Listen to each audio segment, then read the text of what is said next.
Hello class and welcome to week 1 of our poetry mini course. This week we're going to focus on sound, which is one of the most important elements of poetry. So let's go ahead and get started. So why is sound so important in poetry? Well, as I said many times before, and I'll say it again, poetry is meant to be read aloud. The earliest poems were actually song lyrics.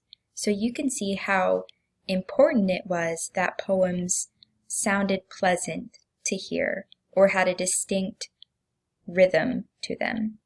So to fully appreciate the sound of a poem, you have to read it out loud.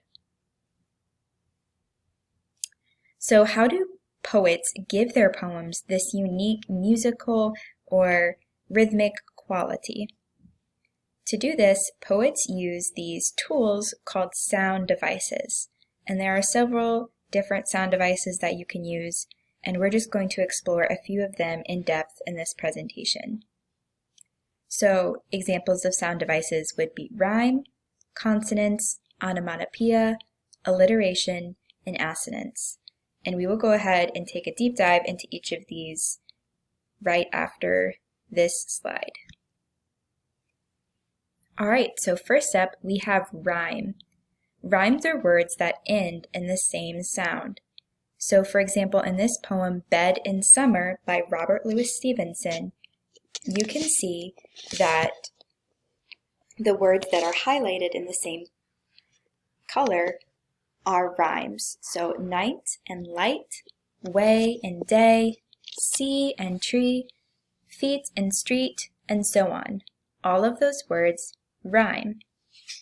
Listen to this poem as I read it out loud and think about how the rhyming words contribute to the overall sound of the poem. Bed in Summer by Robert Louis Stevenson. In winter I get up at night and dress by yellow candlelight. In summer quite the other way, I have to go to bed by day. I have to go to bed and see the birds still hopping on the tree, or hear the grown-up people's feet still going past me in the street. And does it not seem hard to you when all the sky is clear and blue, and I should like so much to play to have to go to bed by day? So what do you think? Do you think those rhyming words helped the poem sound more pleasant to the ear? Let's go ahead and look at another sound device that you can use in poetry. It is called alliteration. Alliteration is the repetition of initial consonant sounds in two or more neighboring words. So what does that mean? Let's break it down a bit. Take a look at the poem The Eagle by Alfred Lord Tennyson. Notice that I highlighted some of the initial consonants in the words in the first line. Listen to the overall effect as I read this line out loud. He clasps the crag with crooked hands. Close to the sun in lonely lands. Ringed with the azure world he stands. Especially in that first line, can you hear how those consonants help make the poem sound a little sharp, almost like the claws of an eagle? Here's another example of a sound device that you can use in poetry. This one is consonance, and it is the repetition of consonant sounds within words. So this is similar to alliteration, except alliteration, as you'll notice, all of the repetition is at the beginning of the word. So the C sounds all occur at the beginning of the words. In consonance, the sound can occur anywhere in the word. It can occur at the beginning, in the middle, or more towards the end. In this poem, Fire and Ice by Robert Frost, the S sound occurs frequently throughout the poem, both with the S spelling and the C spelling. For example, in the words ice and suffice. And overall, this gives a hissing sound to the poem. Listen as I read it out loud and tell me or think about how it contributes to the overall sound of the poem. Some say the world will end in fire, some say in ice. From what I've tasted of desire, I hold with those who favor fire. But if I had to perish twice, I think I know enough of hate to say that for destruction ice is also great and would suffice. Do you hear the hissing sound that makes? So consonance is another example of how you can contribute a certain quality of sound to a poem. Similar to consonance is assonance, except instead of repeating consonants, you are repeating vowel sounds within words. Listen to this short line or few lines from the poem Bells by Edgar Allan Poe. Hear the mellow wedding bells, golden bells. What a world of happiness their harmony foretells. Do you hear that eh sound repeating over and over again? That helps contribute a overall rounded sound, a more mellow sound to this poem. Finally, we have onomatopoeia, and this is the use of words to mimic sounds. So these might be words such as boom, bang, wham, boing.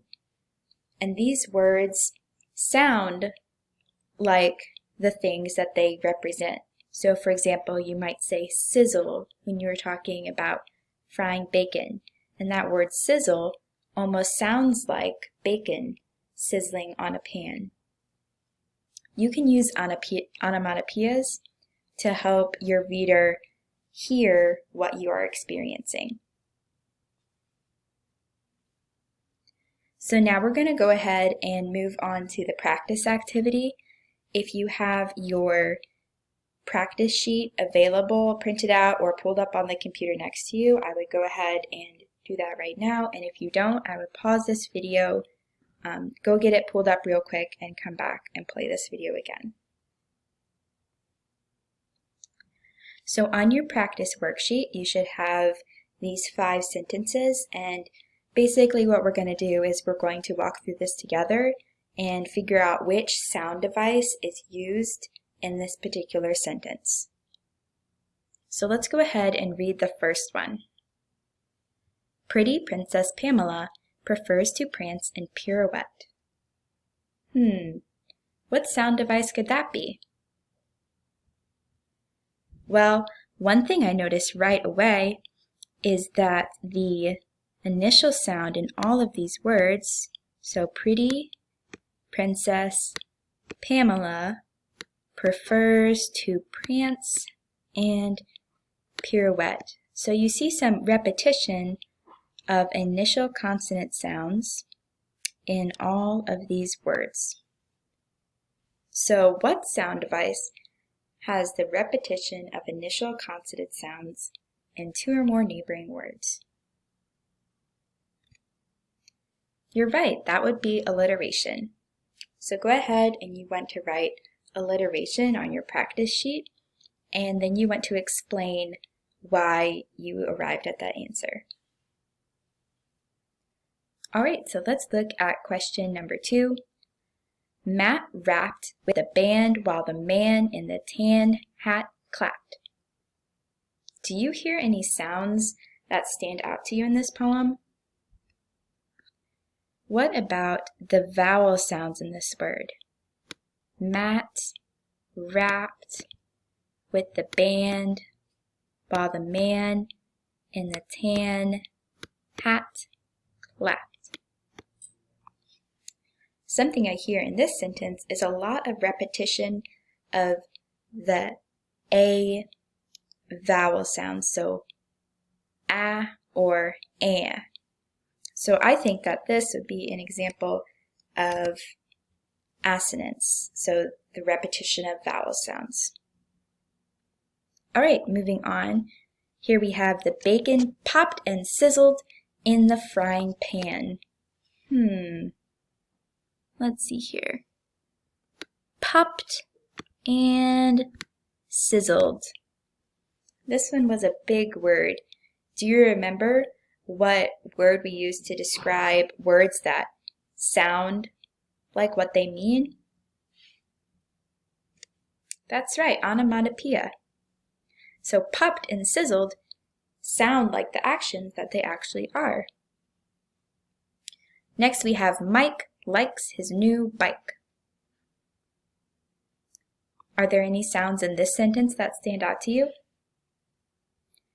One that sounds out to me is this K sound.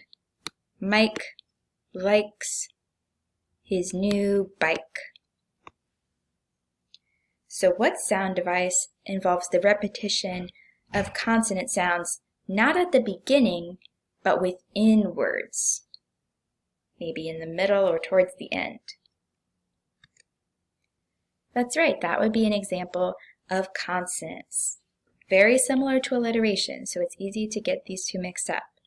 But just remember that alliteration, the consonants are always at the beginning of the word, whereas in consonants, they could be anywhere. They could be in the middle, at the end, sometimes at the beginning, but overall within the word. All right, finally we have, I looked in the mirror at the skin on my chin. What do you notice in this sentence? I'm not seeing any alliteration. I don't see any neighboring words with the same initial sound. I'm not seeing any examples of assonance or consonants, at least nothing that stands out immediately. But what about skin and chin?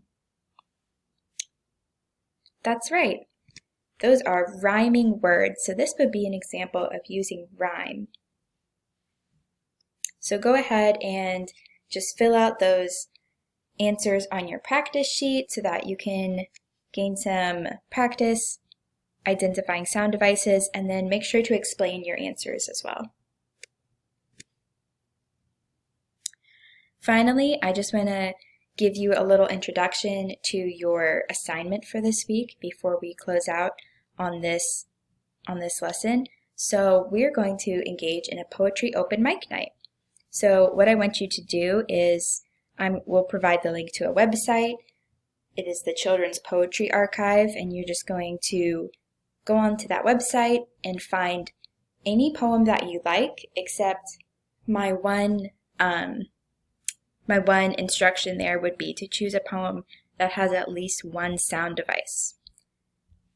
So you're going to read and listen to the poem, and then you're going to post on the VidGrid and respond to at least 2 classmates. And in your response, make sure to point out the sound devices in your peer's poem, and then also talk about how that contributed to the overall sound of your peer's poem. All right, so that is all for this week, and good luck on your assignments. Please email me if you have any questions, and I will get back to you as soon as possible within 24 hours.